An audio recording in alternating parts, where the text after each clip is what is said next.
All right.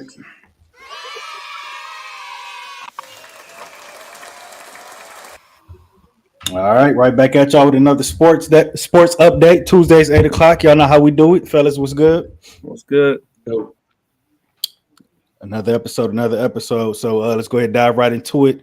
We got the ALCS tomorrow. We got the Texas and we got the Astros and the Rangers. Rangers currently up 2-0 right now. I watched that game one. We had Verlander on the mound out there, man. I was rooting for the Astros. Verlander gave a strong game. He gave 6 solid innings, just couldn't get any run support. They ended up losing the game 1-2-0. Lost game 2. They're currently down 2-0. So Reid, is it time to stick a fork in the Astros? Do you think they have a chance? I mean, I think that they always have, obviously, a chance opportunity. Baseball is kind of one of those sports where it's like that. But I would say I think the Rangers are the better team. They could win one more, but I think the Rangers are going to finish it out. I think they're just too deep and they're too solid of a team to this Astros team go on. Plus, like you said, Verlander pitched, so it's like, I mean, I don't know who's supposed to be pitching tomorrow, but I think that the Rangers are going to end up closing it out at the end of the day. I think they're just too deep. Okay. Yeah, I mean, baseball is a weird sport. It's like it doesn't matter. You can go down 3-0 and still come back. We've seen it multiple times, but I'm not going to count the Astros out until it's all said and done. I know Verlander didn't pitch well. They almost came back and won game 2 yesterday, but they started that game off terrible yesterday. Two errors in that first inning. And tried to make a comeback. The Rangers pitching has been phenomenal, 7-0 this postseason, but I'm still not counting the Astros out until I see them knocked out. Their pitching is just as good as what I just think. The Rangers are just on a hot streak right now, but don't count the Astros out entirely at all. I think the funny thing about this series too is that it's not like there's no home field advantage. No, since it's right in each other's backyard. So I think that's kind of a funny thing about the series. That's why I think this series can go either way. I didn't think the Rangers were going to pull it off against B-More. I thought B-More had a great regular season. I thought they were. I picked B-More to beat the Rangers. I was wrong on that one. I picked the Astros. I think a lot of people thought any of those teams were going to lose out in the first round. Baseball is one of those weird sports though. Like all the we seen the Atlanta get embarrassed by Philly, but I think Philly's on I think Philly's got a lot to prove right now because they lost last year in the World Series, but you seen them lose. You seen the Dodgers lose, which makes me happy because I can't stand the Dodgers. They're super overrated per usual. But baseball is one of them sports. It doesn't matter what your record's in. You get in the postseason and we can kick analytics out the door. Just have your best guy. Go against your best guy. Right. Yeah. No. Absolutely. So we got game 3 tomorrow. We got Christian Javier, Astros pitcher versus Max Scherzer, former Tiger. Yep. Got Scherzer on the mound. Yep.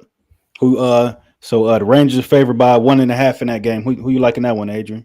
I'm taking the Astros to find a way to pull this off. They play smart baseball. They can get this done. They've been here before. This is their 7th straight LCS. So I believe in them for sure. So yeah, I'm going with the Astros in this one as well. If they go down 3-0, they lose this game. This series is over. I don't see them coming back. So this is a must win. I know Scherzer has plenty of postseason experience. I know the Rangers will crowd them out there, but I'm running with the Astros in this one. I picked them to win this series. I'm gonna go ahead and pick them to win this game. I like the Astros. Said Scherzer is pitching tomorrow? Yep, Scherzer's pitching for the Rangers. Yep. Yeah, I'll take the Rangers then. I'm gonna have faith in Scherzer still. Okay, so you're going for the Rangers to go up 3-0. 3-0. Me and a lot of my buddies, I didn't bet it, but my brother and my other buddy have the Rangers winning the World Series, so I'll just ride with it. I like their jersey. Actually, I'm kind of rooting for the Diamondbacks too. I think the Diamondback Rangers are pretty good. They're playing right now. I just would have thought that. Yeah, I think right. Philly's on a tear. I think nobody's beating Philly the way Bryce Harper's playing right now. They have home field advantage because they can't be beat at home right now. I think they're definitely going to the World Series. I think they're going to win the World Series. It doesn't matter if they play Philly or Houston. So Houston or Texas. It doesn't matter. I think Philly's they're ready to go. They're ready to win. Trey Turner's made an error. Yeah. So Yeah, game 3 to ALCS tomorrow. You got Scherzer on the mound and Christian Javier on the mound tomorrow, 8 p.m. So we'll stay tuned for that. All right, so let's switch it over to college football here. We got some great games this past weekend. The big game, you had number 8 Oregon and number 7 Washington. Washington pulled that out with a 36-33 win. So, Adrian, where is Michael Penix with this win? Is he the current front runner for the Heisman? Absolutely is a current favorite to win the Heisman Trophy. He has a plethora of NFL receivers. When it mattered most, he made the plays. I do think Oregon kind of messed up with some of these play calling. I'm not going to be mad at Dan Lanning for going for it on that fourth down late in that fourth quarter. But what I will get him for is late in that first half, they got the ball fourth down. They have a chance to get a field goal, and they get the ball to start the second half. So take those points right there. That's where I think it kind of cost them right there. And even though they didn't get that the fourth down and he scored, they still had a chance to tie the game and potentially get the overtime. But he still missed the field goal. I actually do think Oregon is the better football team, if you ask me. Even though they lost this game, I think there's going to probably be a rematch in the Pac-12 championship game, if you ask me. Yeah, I mean, I personally think Washington's the better team just because I think they had the better quarterback and I think they had the better offense and weapons with the receivers. Unfortunately, I didn't get a chance to really watch the game. They put a parlay on it before it'll happen or before obviously the game happened. And I forgot the receiver's name, but he went down like 3 snaps. He took 3 snaps total, went down, and FanDuel didn't refund anybody's part or void any part of anyone's parlay. Jalen McMillan, yeah. Yeah, a lot of people were not too happy about that. So I didn't get to really watch the game because, again, I was at a wedding, officiating a wedding. So I didn't see much of what happened. But I was pulling out my phone every once in a while after the wedding happened to see. So I still do think Penix is the front runner for the Heisman.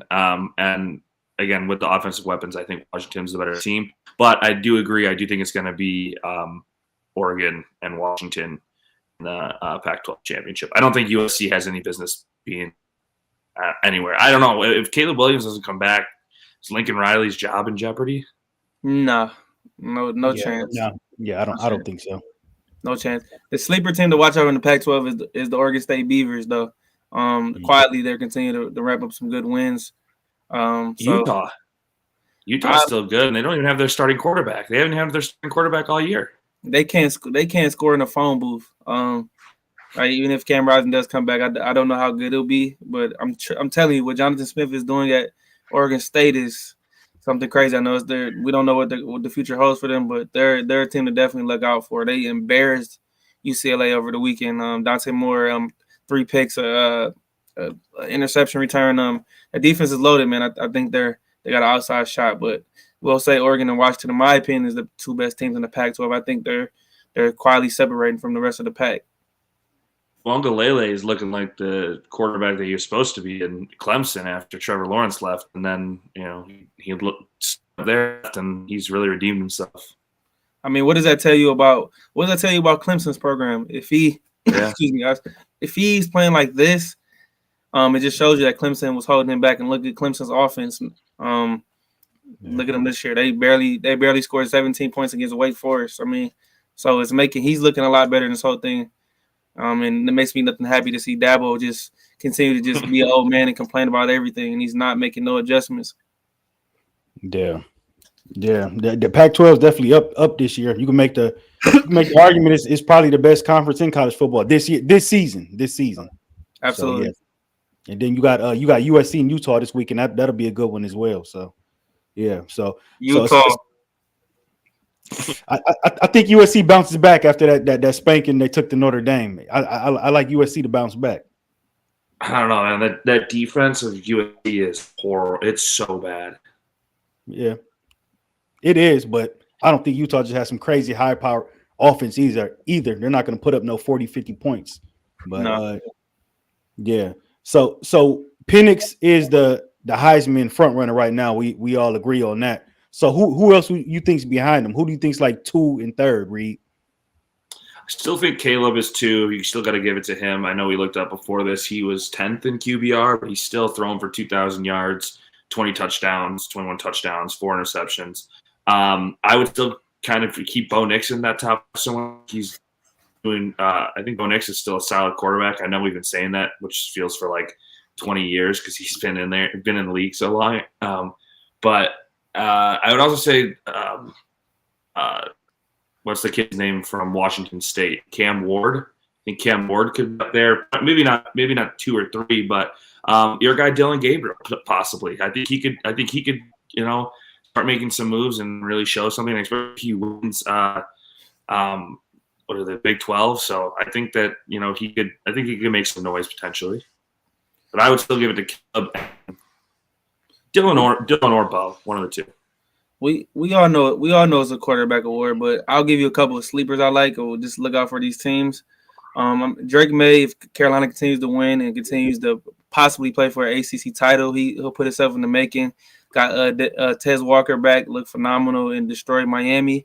You also got look out for a guy, 2 receivers that we know. Marvis Harris Jr. I think should be in the running for it because we know it's a quarterback award. But let's give some guys a shout out. And then the other guy people are not talking about, Missouri Tigers. They are 6-1. The only loss was the LSU blew that game. Luther Burden leads the nation in receiving yards and receptions, I believe. Over 50 catches, 800 some yards. Guy's a stud. I think he will be number 1 receiver in 2025. But just a couple guys to look out for, especially with the way Coswell has been. It's wide open, and then Brock Bowers gets hurts his ankle. So I think that makes Georgia a little vulnerable. Would you? I'm with you. Would you throw Carson Beck in that mix, or? Yeah, absolutely. Yeah, I would throw him in there. Georgia's actually throwing the ball a lot more than they're running the ball. So I think he's proving how valuable he can be for them. I still think it just slowed down with all this hype that's going on. I still think Sanders could be in talks possibly. I know that their team's not winning a whole lot and they aren't doing anything crazy, but he's still thrown for. I mean, he's their whole offense. He's the only reason they've won their past games. He's thrown for what was it? I just had it up here. He's thrown for 2,400 yards, 21 touchdowns, and 3 interceptions. So he's got a really big QB, but I mean, he's thrown it 303 times already. So like they're not running the ball. Like I said to you, Raj, before this, Penix has only thrown it 212. So he's thrown it over 100 times. No wonder he's 34th in QBR. But I still would put him up there somewhere just because of the whole Dion factor and how they were so hot, early in the year. But I think the wins are just going to hurt. Wins and losses column. Yeah, they're going to fight to make a bowl game. They're going to be fighting, even try to the scratch and claw. They blew one of the layaway games. So they're going to be scratching, but they absolutely they can't run the ball, but they absolutely play no defense. Carson Beck is 2,100 yards, 12 touchdowns, 4 interceptions, 81 QBR overall in QBR. Let me look at Drake May's stats. I'm just curious. Yeah, Drake May. So what if Reid, what if JJ McCarthy beats Penn State and Ohio State? Would you put him in the mix? No, I know people are going to hate me for saying it, but I still wouldn't do it because, again, like I've said, I mean, JJ is good enough quarterback to help his team win, but he's not the reason his team is winning, like a lot of these other quarterbacks are doing, like Caleb Williams or like a Michael Penix. I mean, his team's going to go undefeated most likely. I don't think he's going to lose either one. I mean, we'll really have to see what happens with Penn State and OSU this weekend, but. I definitely think they're not winning because of him. Like I said, he's only throwing anywhere from 15 to like 20 times a game. I don't think you can really give it to him with all these other quarterbacks that are putting up these stats. Like Adrian said, I still wouldn't, count out Marvin Harrison Jr. or someone. Maybe a defensive player stands out and can get in there, but let's see. I know that there's that defensive end from Alabama that's really showing up. Dallas and my guy Jared Verse. He doesn't have Jared's not getting this. He's not getting the sack numbers. I think that's going to put him up there. But I know. He's played well though. Yeah, he's played well though. Absolutely. All right. Well, yeah. Let's get into some of the picks on Saturday's games. Shout out to Ack in the building. He says I think Utah will beat USC. Yeah, I think I'm the only guy. I think I'm the only guy running with the Trojans. I think so. All right, so yeah, let's get into some of Saturday's games. So, Adrian, you got number 7 Penn State at number 3 Ohio State. Ohio State's a 4.5-point favorite in this game. Who do you like? Just because it's in the shoe, I'm taking Ohio State to claim home field and beat Penn State. I believe Penn State hasn't beat Ohio State since 2018. I just think I don't think James Franklin is a great coach. He makes a lot of knucklehead decisions. Ryan Day is still a good coach in my opinion. I think Ohio State finds a way to win this game. The big key is Penn State's passing defense is one of the best in the country. So I think if Ohio State wants to win this game, they're going to have to show the ability to run the football. Now, I don't know the status of Travion Henderson as of right now yet, but they got Mylan Williams and they got Dallin Hayden, the guy. They finally get some carries when he played well. So I think they'll be able to find some running game and be able to beat Penn State. I'll say 4.5. I'll say Ohio State wins 28-20. Yeah, I'm with Adrian. It is the home field advantage. The shoe does get loud. They do bring energy for Ohio State fans. So I am going to take Ohio State. The thing that worries me about Penn State the most, even comes playing Michigan, is their offense isn't too explosive. I don't think they completed a pass over like 25 yards, 30 yards. It's a little shaky in that sense, but I think Ohio State's going to have that home field advantage, and I think that they have such good wide receivers, even with a good defense like that. I mean, Marvin Harrison is still elite, so I would still take them. You said 28-20. Yep. Yeah, I would. I don't know if they'll cover. I'm going to go 27-23. Okay. Yeah, I'm running with Ohio State in this one. Well, we go ahead sweep them. Penn State's they're a very good team. I just don't think they're ready to go to Columbus and pull this off yet. Drew Aller's a good quarterback, but I still think he's a little wet behind the ears. I think this is a tall task asking him to go to the horseshoe and pull this off. So I do think I do think they keep it close. I don't think they get blew out. I do think Ohio State covers that 4.5 points. But I'm running with the Buckeyes here. I don't think Drew Aller and Penn State can go pull this thing off. I do agree with you on it. You said it perfectly. The only difference is I think if the difference between Aller and McCord, I think Aller's a lot more talented, but he doesn't have the weapons that Kyle McCord has with Emeka Ibuka, Stover, Marvin Harrison Jr. So I think Kyle, it makes it a little easier for him just to be able to distribute the football. And check this out, guys. Katron Allen and Singleton, we know those are Penn State stud running backs. Allen has 78 carries. Singleton has 89. They both are averaging under 5 yards a carry, and each run are the longest run 18 yards and 19 yards. So they haven't been able to pop any explosiveness in the run game. So that's when it's something they're struggling with all season. So I think that's where Ohio State will be able to shut that down. Yeah, I mean, I know like Penn State likes to run the ball. They're going to try to focus on that, but I don't think they're going to be able to go to Columbus and run their way to a win. Drew Aller's going to have to make some big throws if they want to pull that thing out. So yeah, for sure. Is that a noon game too? Right, a big noon kickoff. Joe Klatt. It's so crazy because I think Penn State Michigan is big noon, isn't it? Yeah, I believe it's a noon game. I'm not sure which network is going to get it yet, but it's probably going to be ABC or Big Noon. Yeah, I'll take it. I'll take it. Yeah, but yeah, that's true. I mean, you don't want to be because they're playing at Penn State, right? Yep. Yeah, so you don't want to be playing at Penn State to fight out at night. It's wild, but I just think for the allure of the game and the ratings, I feel like you have to put it at at a 7:30 prime time. I would agree. But yeah, a Michigan fan, you gotta love that. Yeah, for sure. Yeah, I mean, as long as they don't put it on Peacock, we good. We good. Watch, one of them are gonna show up on there. Yeah. So Reid, you got number 17 Tennessee at number 11 Alabama. Your boy Joe Milton. Alabama's an 8.5-point favorite in this game. Who do you like? I mean, I've said it for the longest time, although it might be coming to an end, like a whole Belichick thing. Don't bet against Saban, but their teams looked really dicey recently. And I don't know if it's the quarterback that they have and they can't figure out the replacement. I don't know if it's the lack of a run game at Alabama. 8.5 seems kind of steep. Tennessee is still, I mean, they're not great, but they're still a solid team.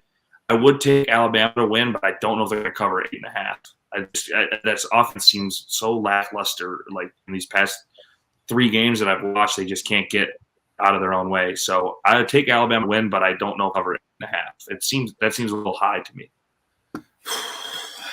With the dilemma we keep going through every year, is Saban done, is Bama done. I'm personally not going to bet this game. I'm going to watch it, but I do think Bama finds a way to win. I think they win by 10 somehow, some way. The crazy part with this hyper offense, this Tennessee team cannot score the football. They struggle to score the football. They struggled last week against the Texas A&M team. Josh Heupel traditionally has a high-powered offense, but Joe Milton is what he is. He's shown us the guy he was, the reason why he transferred out of Michigan. He had a couple good starts towards the end of the year last year, and they struggled. They're really a running football team, but I say Bama wins the game. I wish if Tennessee had the offense they had last year, they would easily win this game with Hendon Hooker and company, but I just don't see them doing it. The problem with Bama is they can't run the football. It's either throw a deep shot with Jalen Miro. If they can't do that, they're not explosives. But I just don't think Tennessee has the ability to take advantage of Alabama's weakness, and Alabama's going to win once again. The only team I see beating Alabama on their schedule currently is LSU because they have a super high-powered offense. But until then, I don't think Bama's losing. Last 2 games, Alabama, they just beat us up 4-21, and then they beat A&M 26-20. So, like, I know the last few games have been close. That's why the 8.5. I know it's Tennessee who just can't seem to, fight their way out of a paper bag, but I don't know. I still think just Bama's going to step on their own toes. Just not going to be able to score. Like Adrian said, it's no run game, deep shot, or Milrose just trying to run it up the middle and break a long one. But that's all I can see happening. I don't see them covering that 8.5. I don't see a team on Bama's schedule taking advantage of their weaknesses. Like Jalen Miro's been sacked 26 times. Tennessee's defense is solid, but I don't know if I really trust them enough. And I bet against Alabama 2 weeks ago against A&M, and guess what? Jimbo Fisher did Jimbo Fisher things and couldn't take advantage of that game late in that game in the second half where it just made bonehead plays. And that Bama team had no business winning that game with like over 17 penalties, I believe. Got out of there, and A&M couldn't take advantage of it. So I'm just like, once Alabama's down, you got to knock them down. But no team's been able to keep them down, and they are still in contention to win the SEC and possibly make the college football playoff, which I hope they don't because I don't want to see them in there. I'm hoping just like Clemson got knocked out. I hope the same thing happens to Bama, but we'll see. Yeah, I like Alabama in this game. I think they do cover the 8.5 points. I agree with you, said Adrian. I think about 10 points. I don't think Tennessee's gonna pull this one off. I think it's not gonna be, this game's not gonna be as close as people think. So I like Alabama by 10 points. Jalen Miro, he's been playing a little better since he's got benched. I'll give him that. Their offense is nothing spectacular, but he's been playing better since the benching. So yeah, I like Alabama and those 8.5 points for sure. All right, let me see. We got Ack in the building. Ack says Alabama definitely hasn't been dominating this year. It's weird to see.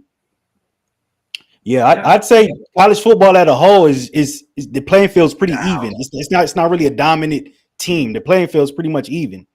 That's what we asked for. That's what most people ask for. Yeah. So a lot of people are just acting like they didn't know. We wanted the transfer portal. We wanted NIL. So it's making it more competitive for a lot of teams. And there's a lot of talent around the country, but that's what we wanted. So that's what we're getting.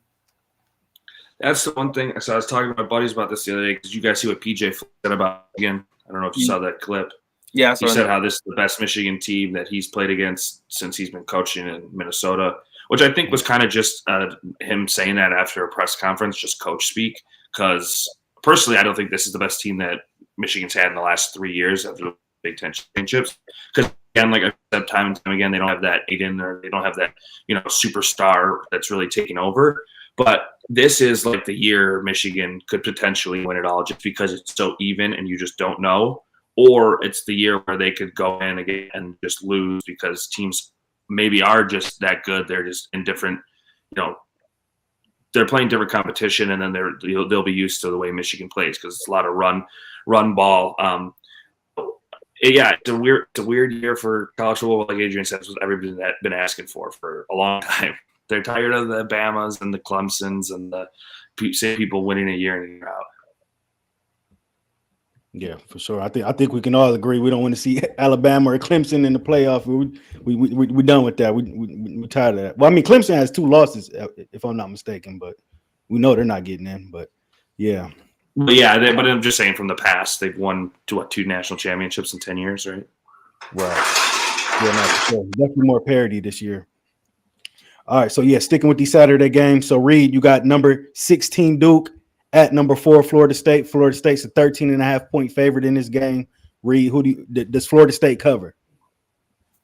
Well, I think they really showed, their offense pretty well. They got Keon Coleman back into the mix finally after 2 weeks where he's kind of been silent. They put up, what was it, 41 points. So I think that offense was humming with no Johnny Wilson either. Hopefully he comes back soon. I haven't looked at any injury status updates. We all know Riley Leonard's probably not going to play for Duke. That's a huge hit for them. So 14.5, you said, what was it? 13.5. 13.5. I mean, Duke's pretty good defensively, but I don't think they'll be good enough to stop Florida, and especially since they're going into Florida State territory. So I like to cover that. I think they'll win by 3 touchdowns. All right, I'm 17, somewhere around there. I'm definitely gonna go Florida State to win this game. I believe if Riley Leonard doesn't play, which I don't think he was after the high ankle sprain, it's gonna be Henry Bellin the fourth. He got his first start last week against NC State, and they hit 3 touchdowns a pick. But I don't think he's ready to go into Doak Campbell and knock them off. I think they'll cover though. I think Florida State wins by 14 because I like Duke's defense. They're pretty solid. Yeah, if it's going to be hostile down there. No Leonard. If no Leonard, they're not. I don't think this game's going to be that close. I think Florida State got some point to prove. Duke's been playing well. They've been in every game this season. Even the loss to Notre Dame was a tight one. So they're a good team, but I don't think they're going to be able to pull this one off. I like Florida State in those points. Florida State to cover the 13.5. All right, so last game here. You got the rivalry here in Michigan. You got number 2 Michigan at MSU. Adrian, Michigan is a 24.5-point favorite. So does Michigan go into East Lansing and cover? Yeah, this game will be over in the first probably maybe quarter and a half just because of rivalry game. But I think Michigan State is just they're done. They quit. You seen that happen last week. They're up 23-6 against Rutgers, and they lose the game. Rutgers scores 3 touchdowns in the fourth to win the game off they kicked it was almost like an onside kick, but they kicked it off, and Tyrell Henry tried to recover, didn't get it, and it was just a debacle after that. I think Michigan goes in there and covers the 24.5 with no problems. JJ and them company probably won't play a fourth quarter again. This rivalry is pretty competitive, but I just don't see it with this game, especially with Mel Tucker being fired. This Michigan State team, like I said, just no fight in this team. I think they're all quit, ready to hit the portal, and Michigan State is just ready to find a new coach. I think Michigan continues to stay undefeated. Yeah, I know that I was listening to a lot of it today, and there was Michigan fans calling in. A few of them were saying, "Oh, it's Michigan State. They always play hard. That team's dead. There's no fight left in this team. It's like, it's going to be a bloodbath." I think that honestly, I would take those points any given day for Michigan, especially against this Michigan State team. They're that bad. So I think that's honestly too little amount of points. But I didn't really want to talk about this one. I just don't think it's going to be a good game at all. I watch, obviously, because Florida State plays at 7:30. So. Yeah, I know when they scheduled this, they thought it was going to be a good game, but they did too. They thought Mel Tucker was going to be coaching it. Mm-hmm. I'm sure they thought Michigan State was going to be a 6-7 win team at this point. Yeah. I think Michigan covers this 24.5 points. MSU managed the bottom has just fell all the way out, especially after that 23-6, or what were they up 23-0 against Rutgers? 23-6. Yeah, 23-6. I was watching at the table at the wedding I was at, so I was waiting them to Rutgers cover for me that game. Had me nervous, but I definitely watched that game. It was rainy, nasty. They also got Noah Kim's not starting no more. It's Caden Hauser, so Michigan will see a different quarterback as well. Yeah, it's definitely time for that. You got to shake things up. Definitely got to shake things up. Yeah, Michigan's going to win this one easy. It's going to be a statement game for Michigan too.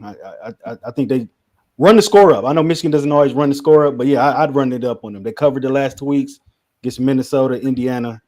I think they cover again here. So yeah, Michigan in 24.5 points for sure.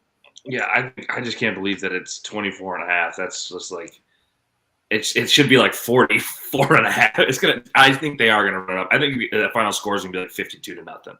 I think it's just gonna be a bloodbath.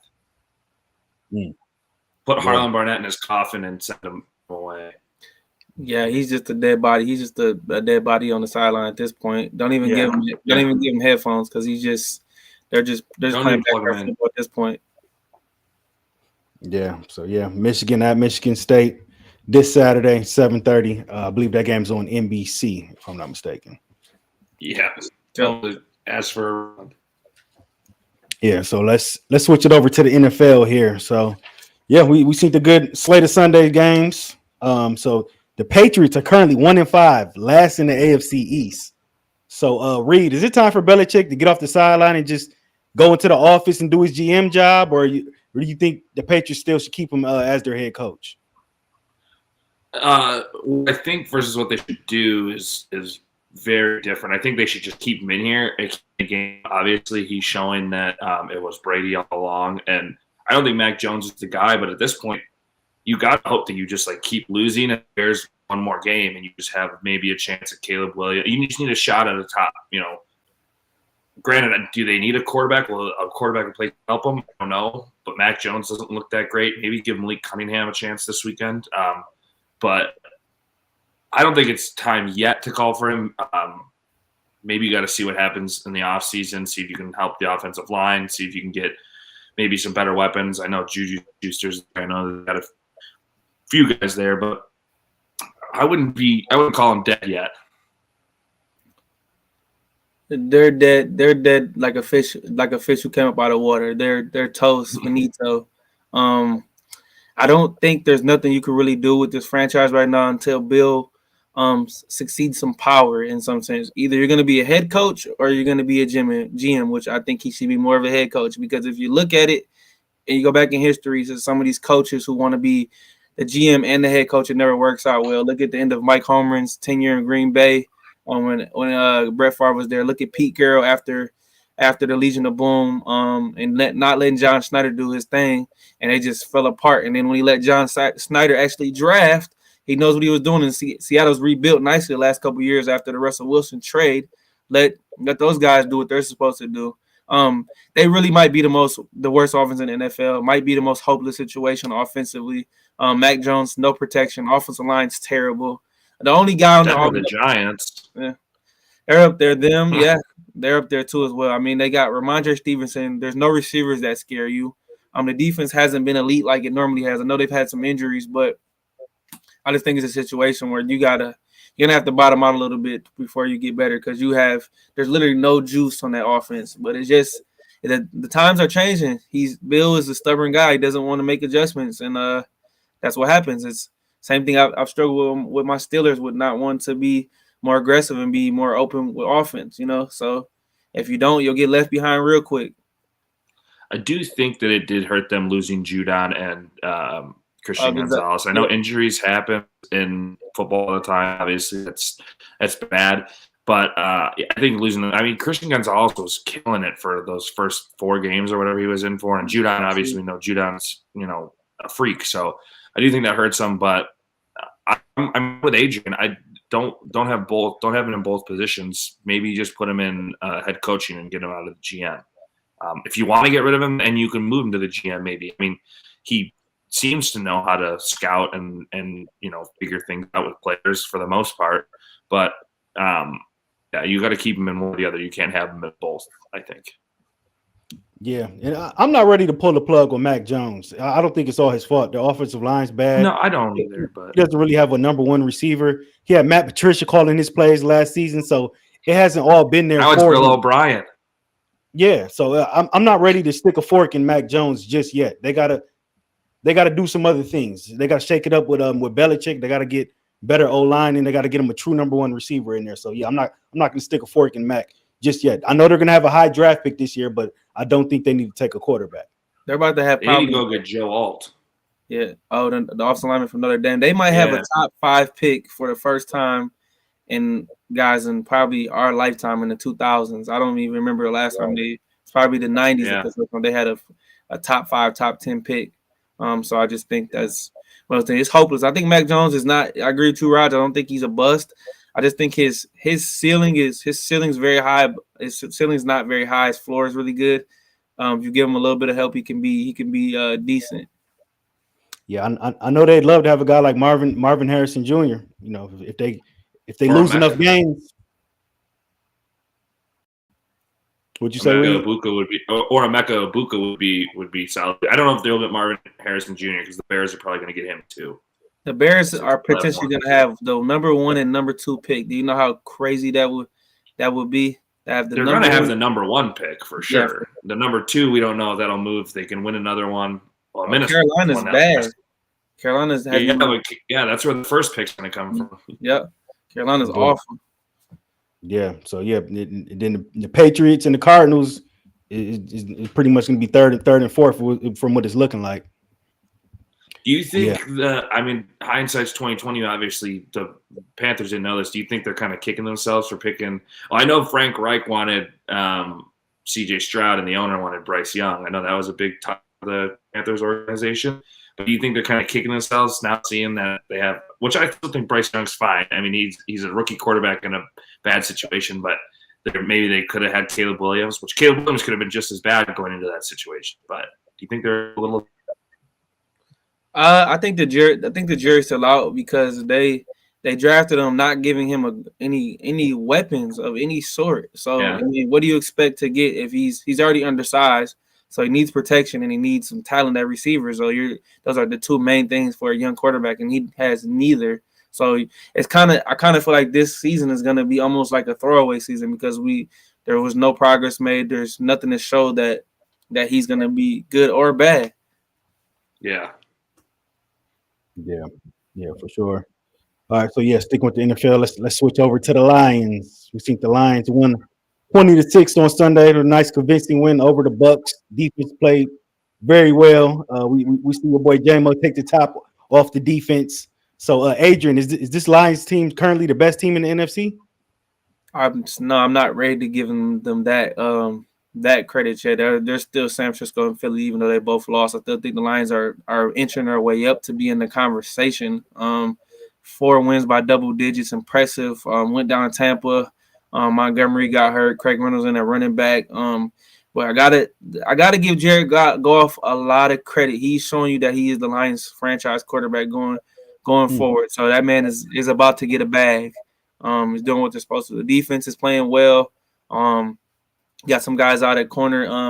And to give shout out to Alex Anzalone, my boy. I gotta shout out to my boy Rob on here, biggest Alex Anzalone fan in the world. This man has been playing like a shutdown linebacker. So I gotta give him the credit. But they're moving in the right direction, and these next few weeks are gonna tell a lot. The Lions can potentially get to the bye week with no losses. They'll be in contention to possibly get that number 1 or number 2 seed. So far, so good. But we got a tough game this weekend against the Baltimore Ravens. Yeah, obviously, I was full on the Kool-Aid last week when Raaj wasn't. Said that was a trap game. They came in there, handled business. Baker's only been sacked 5 times this year. Didn't do him a lot, but they got to him at least once, which shows testament to that defensive line. The last 4 games, I think they've only allowed over 64.5 yards rushing. The next closest team, I believe, is the Niners, who allowed 80 yards rushing. So, it's pretty crazy to see what they've been doing. I saw a stat the other day. The Lions have scored 20 points in their last 15 games. Since the 49ers lost this last week and didn't score 20 points, they were the next closest with 13 or 14. The next closest team after that, scoring 20 points a game, is the Chargers with 7. They scored 20 points in their last 7 games. So The offense is showing you that they're humming. The defensive line is stopping the run, getting to the quarterback fast enough. They don't have the best corners right now, obviously, but the corners are doing well enough. The safety help that they have. Like you said, Anzalone's looking good. Barnes went down in that last game. So Jack Campbell came in and played a lot. He looked really good. O'Hara came, had some really big tip pass plays. Like Raaj said, my guy JMO took the top off. The readjustment was unbelievable. The catch was great. I don't think he's going to be a guy that's going to, catch it 10, he's not going to be a same who catches it 12 times a game, but he'll get, a few deep shots, and that's what you get him for. You got him for that deep shot. Laporta's out there catching it left and right, so you really don't need him to catch a bunch of balls. You don't need him to be old reliable. Laporta and St. Brown are going to do that, just throw it down to him. Going off Adrian said about Goff, and when I texted you guys about earlier, I was going to ask, is he in an MVP conversation? I'm not giving it to him, but is he in the conversation? He's 4th in QBR. He's thrown the same amount of touchdowns, less interceptions than Mahomes, and he only has about 150 yards less passing than Mahomes. Mahomes is 5th in QBR. Only guys ahead of him are Tua, Purdy, and Josh Allen. So I think he's kind of up there. Since it's a quarterback award, I'd put him in there, but I'm not giving him. I'm just asking, is he in the conversation? He's absolutely in the conversation because he's playing his best football when it matters. So right now he could be in the conversation for sure. He's 5th in the league in passing yards. He doesn't turn the ball over a lot, averaging over 8 yards an attempt. So he's playing his best football right here. He doesn't take a lot of sacks. I definitely think he's turned the corner. He's found the perfect spot with this Lions franchise. Yeah, I agree. He's definitely in the MVP mix. I don't think he's the favorite right now, but he's absolutely in the mix for sure. Right now, I'd say probably Tua. I'd give it to Tua right now. It's probably the favorite, but I wouldn't put Goff too far behind him though. Yeah, I obviously am putting Purdy in there because his numbers look really good. He's number 1 in QBR, but again, he doesn't have to throw the ball, as many times as these other guys do. I mean, Goff threw it time in that Bucs game, so I couldn't tell you if Brock Purdy's thrown it 40 times in a game in his whole NFL career.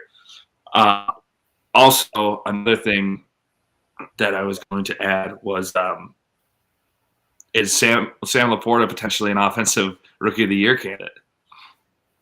I know it's tough for a tight end because it's, you got Stroud, his thing in Houston, but yeah, it's probably Stroud, and you could argue that that Laporta is 2nd. But if CJ Stroud continues to play like this, he's going to definitely win the award. No questions.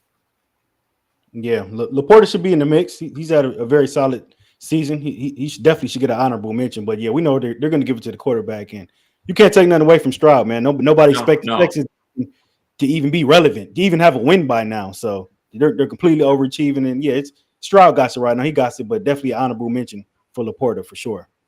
But I mean, who knows? We might get the defensive rookie with Branch. It depends on how he's looking. He is coming back this week. Yes, he's coming back against the Ravens. So now, and last thing I'll say on the Lions before we move on. Everybody online, not everybody, but a lot of people online have been saying that their Lions are a fraud. They haven't been anybody good. Then when you throw in Kansas City, they say, oh, they didn't have Kelsey or Jones. So do you think people are going to keep moving the goalposts as they go and they beat the Ravens? They beat Lamar and the Ravens in wherever they play for M&T Bank? I think they'll if they beat the Ravens in Baltimore, I think everybody in the national media will pick on and start rooting for this team. I mean, I know Stephen A had them as his number 1 team on First Take this morning, which I was shocked at. He had number 1. Yeah, he had him number 1. So they're starting to get some recognition. I just think they just need to keep winning and doing what they do. Because we know at the end of the day, the big teams like 49ers, Cowboys will still get most of the attention. But let's let the Lions keep winning, and they can worry about the rest of that later. It doesn't even matter. Yeah, Reid, I just think a lot of people, we've been watching them be pathetic and bottom of the barrel NFL team for so long. People just don't, after seeing 30 years of just incompetentness, they're not ready to just crown them off. 6 games. So, I get it. regardless of what, you can't take nothing from them though. They're the best team in their division. They're looking very good. They're on track to win the division. You can't take nothing away from them. They're coached very well. They got Dan Campbell's put a good coaching staff together with Brunel, Aaron Glenn, Antoine Randall, and those boys. But yeah, that's what all it is, man. The Lions have just had that gray cloud over their heads for so long. A lot of people aren't ready to just buy in off 6 games. So yeah, let's get into our picks for Sunday. So yeah, Sunday you got the Lions at the Ravens. Ravens are a 3-point favorite in this game. Adrian, who do you like? Give me the Lions to win straight up. I think they're gonna redeem themselves. A couple years ago, Justin Tucker hit that field goal to beat them. I was at that game. Actually, I've talked about this before, which was crazy. But I think the Lions will redeem themselves. This will be a slobber knocker, though. It's going to be super physical. But I'm taking the Lions to win this game and improve to 6-1 and beat a powerful Baltimore Ravens team. Yeah. Oh yeah, go ahead. Go ahead, Raj. Go ahead, Raj. I got to plug this laptop charger in. Yeah, I'm going with the Ravens in this one, man. I'm going with the Ravens, man. The Lions, they're on such a high horse right now. You got your boy Stephen A. giving them the best team in the NFL right now, which is deserving. So I'm not mad at that. I don't think they're number one, but I'm not mad at that. But yeah, they're on their high horse right now. Everybody's crowning them. It's just a lot of momentum behind them. I think this is going to be a close game. It's going to be a dogfight, but I think same thing. I think Tucker's going to hit another game-winning field goal here. I don't think it's going to be 63 yards or whatever that was at Ford Field, but I think it's going to be a close game, but I think the Ravens pull it out. Yeah, sounds like Raj is not drinking the Kool-Aid yet. I mean, last week, obviously the Ravens have that star power in Lamar, and everybody thinks that they're really good. Adrian knows that his Steelers beat him earlier in the year, so I do think that the Lions go there. They don't think fans travel really well. I've done the drive before. It's only about a 7-hour drive to Baltimore, so fans will be flying and driving out there. I think it's going to be a lot more Honolulu blue in the stands like it just was in Tampa. It's not cold enough yet to where people don't want to travel. So I'm still going to take the Lions in this one, obviously, for one being my home team, but I just think that they're a better team than the Ravens. The Ravens didn't show anything. They just played in London. They are coming back from London. So I just don't think that the offense is as good as everyone thinks they are. I also don't trust Baltimore's receivers. Like I said, against us, they dropped 7 passes. So there's nothing about their offense that scares me. So I think the Lions will be able to control that because once they can't run the ball, then the receivers got to beat you, which I don't see. Odell's been okay. Shy Bateman drops a lot of balls. Only consistent in their offense is Mark Andrews, which will be a hard guy to stop, but I'm still taking the Lions. Yeah, Zay dangerous too. He's kind of like a J-Mo kind of guy that could take the top off of defense. But yeah, it is going to help the Lions having Branch back too. That's definitely going to be a big help. Even though their corners did play well in Tampa, but can they pull it off 2 weeks in a row? I don't know. It's going to help to have Branch back for sure. So yeah, we'll see. Sunday 1 p.m. Lions at Ravens. We'll definitely all be watching. All right, so let's close it out with Adrian's top 5 NFL teams. Let's hear it. All right, we got a new team in the mix in my top 5. So let's start at number 1. Still the best team in the NFL, San Francisco 49ers. They went into Cleveland, lost. Brock Purdy didn't play his best game, but former Michigan kicker Jake Moody missed the game-winning field goal to win the game. Was a little surprised there. But all in all, they're still the best team in the league. I know Debo got hurt.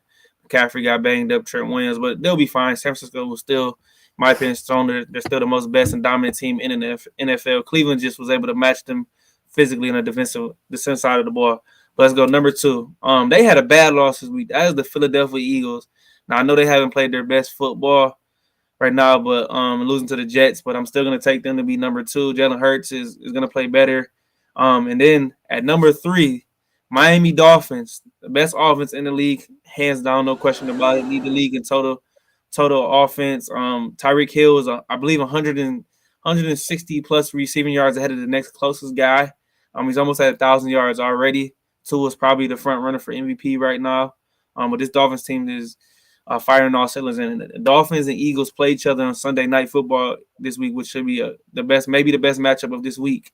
At number 4, we got Reid's Detroit Lions finally entering my top 5 at number 4. Now, I could have put them at 3, but I'm not ready there yet. Just got to keep proving it to me. They've got some good wins against Buccaneers, against Kansas City on the road. Over the last 17 games, the Lions are 13-4 with Jared Goff at the helm. They've improved significantly. They're down a touchdown defensively scored. They was giving up over 25 points a game last season. Now they're down to about, I think, a little over 18 points a game. Touchdown difference. That's been the key this year for this team. They're going to continue to keep getting better, and they are a threat in the NFC with San Francisco and Philadelphia. Now, number 5, and me and Reid have continued to discuss this all season. I know he's going to probably disagree with me, but that is the defending Super Bowl champs, the Kansas City Chiefs. They went down a little bit. The performance against AFC rival Denver was not great, but like I always talk about, Patrick Mahomes and company always find a way to win these games. And you got Andy Reid and Patrick Mahomes.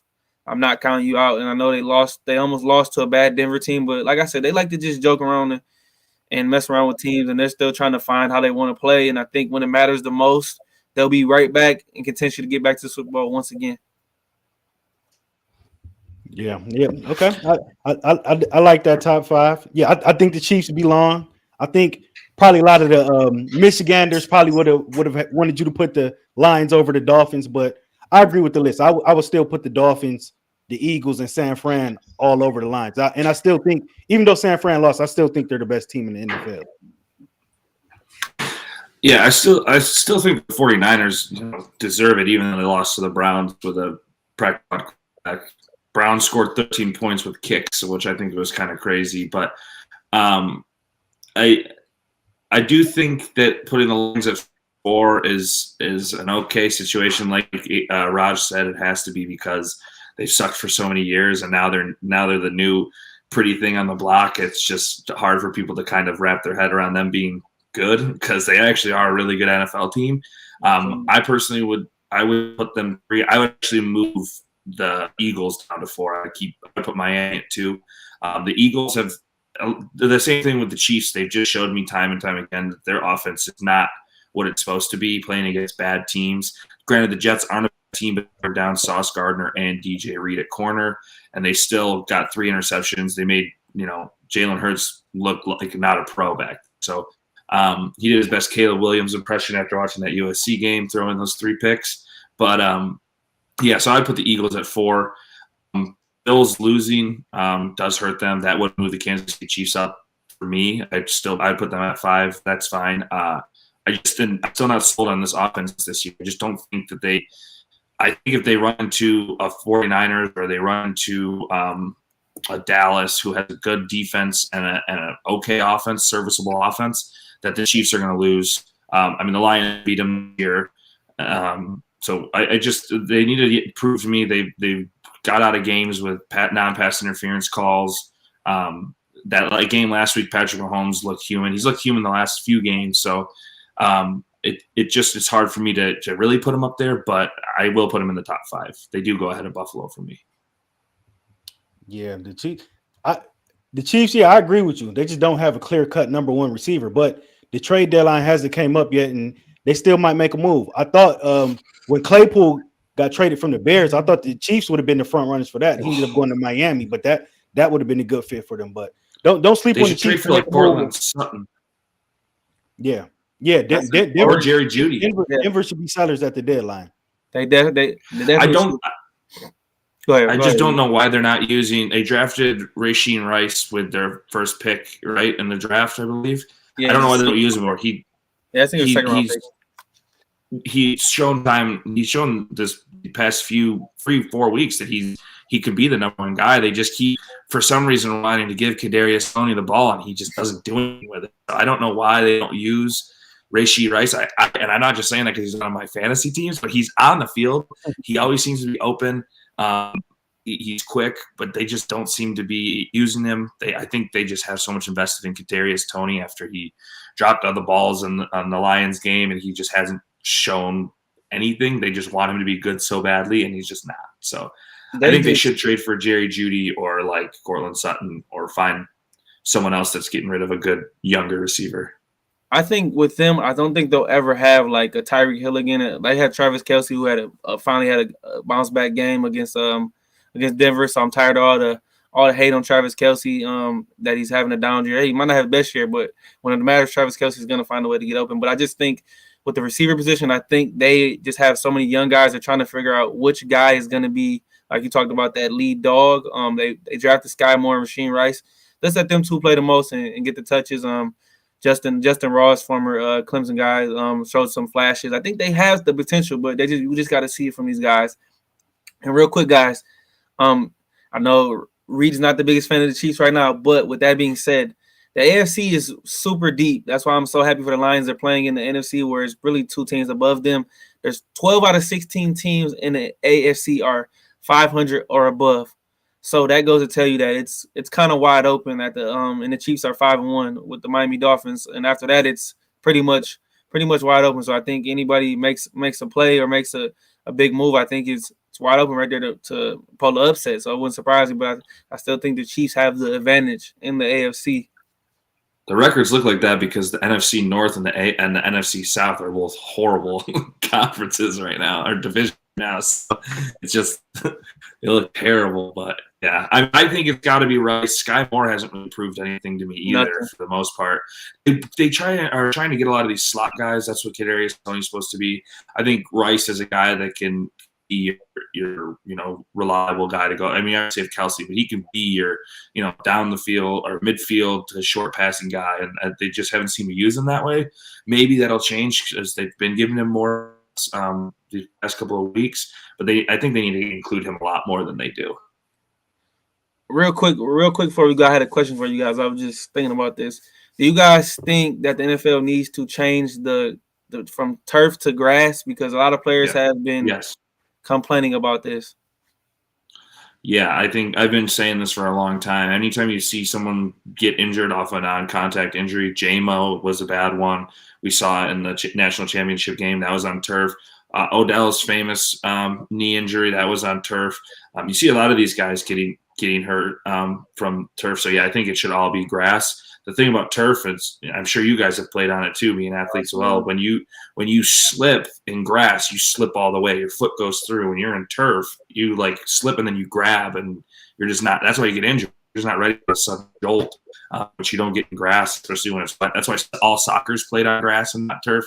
And look how injured those guys get. They rarely get hurt. So, yeah, I think it should be switched. And people saying you can't grow grass inside, you can put it down and water it and figure out a way. I mean, there's a lot of people that grow stuff inside. So yeah, I'm more of a grass guy myself. And I mean, you look at the league about 5-10 years from now, I think all the fields are going to end up being turf. I think you're going to get rid of the grass altogether. So even the Titans, I know they were grass last year. Now they just switched over to the turf. So there's only a few teams, I believe. I know the Packers, Lions, Lambeau.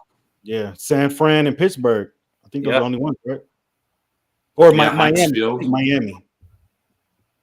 Miami might be grass because they get enough rain and they have an open field, so they can make it work. They definitely could to grow grass. It's not. If that's what the players want, do what the player. What's going to be in the best position of the players. You already are trying to control the safety measures as it is. So the players are complaining about the grass. Let them play on grass. Yeah, I definitely agree. I have one more question about the Lions because I think this is a pretty good topic, and we'll probably cover it next week because. Okay, so he says he likes the Dolphins over the Eagles. I do too, personally. I think the Dolphins will beat the Eagles. Not so fast, my friend, but we'll get to that later. But I know we'll probably touch on it next week because it's going to be 1 week away, but it's 2 weeks away from the trade deadline. Adrian, I'll ask for both teams, but what would you like to see from your Steelers? Do they trade anybody away or get anybody? And what do you guys think? Do you guys think the Lions – I think the Lions should make 2 moves. Call about 3 guys. Call about Danielle Hunter from the Vikings. I think they should call about Jalen Johnson for the cornerback from the Bears. I think that they should call about Chase Young from the Commanders. I think that those are their biggest needs as edge rushers and cornerbacks. I don't know a lot of other cornerbacks that are available. Maybe Patrick Surtain, but I don't think Denver would give him away. I would love to get him. I just think that Denver would ask for a lot, and I don't know if you're willing to give that up. At least Johnson from Bears you can get for a reasonable price. I don't know if they'll want to trade Danielle Hunter in division or Johnson, but I'd call about him. You just have to pay him a lot of money. I would honestly think the best option for edge rusher would be Chase Young. I think you could get him for a third-round pick, and you don't have to pay him as much as you would Danielle Hunter. I think the biggest addition line is definitely to add another secondary guy to go along with Sutton and Jacobs. Maybe if you can get a D lineman, see if you can find a running back out there because Montgomery will be out for a few weeks. I'll probably till after the bye, I'm going to say. There's some cartilage damage, but just a little things to touch up for them. And for my Steelers, what I actually want and what I think is going to happen are two different things, but I'm gonna tell you right now here, they're not gonna make any. There's gonna be no big sexy moves for them. They're gonna stand packed because they've battled a lot of injuries. Deontay Johnson's coming back this week. Pat Fryermuth's coming back this week. Dan Moore Jr. came back off to practice this week. But Broderick Jones needs to be the starting left tackle, and I'm gonna say that he played very well against the Baltimore Ravens and shut Jadeveon Clowney down. Dan Moore can ride the bench for all I care. Hey, I know injuries are part of the game, but we drafted him in the first round. With a tackle, you gotta let him play or not. So I just think they're gonna roll with what they got for the rest of the season. There's gonna be no fire Matt Canada. No matter how bad it gets, they're not gonna make any big changes until the offseason. So we'll see what happens. And Joey Porter Jr. needs to be starting. And yes. So who do you like in that Steelers at Rams game on Sunday? I'm going to take my Steelers. Deontay Johnson will be back. Fryermuth will be back. Stafford's thrown 5 picks this year, 6 touchdowns. Kyron Williams is hurt. I got another running back I believe got hurt, and then Darian Kendrick, one of their starting corners, just got arrested this morning. So I think the Steelers have enough to get this done, especially coming up this bye week, and they better be ready to play.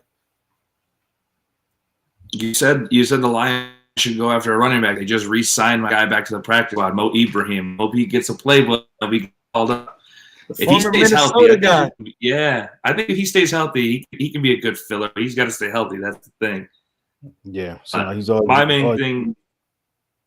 main thing, Adrian. I don't think the Lions are going to do anything sexy either.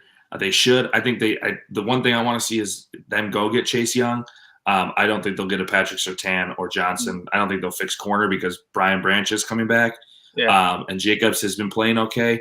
But I want to see either Danielle Hunter or Chase Young, a Detroit Lion, before October 31st.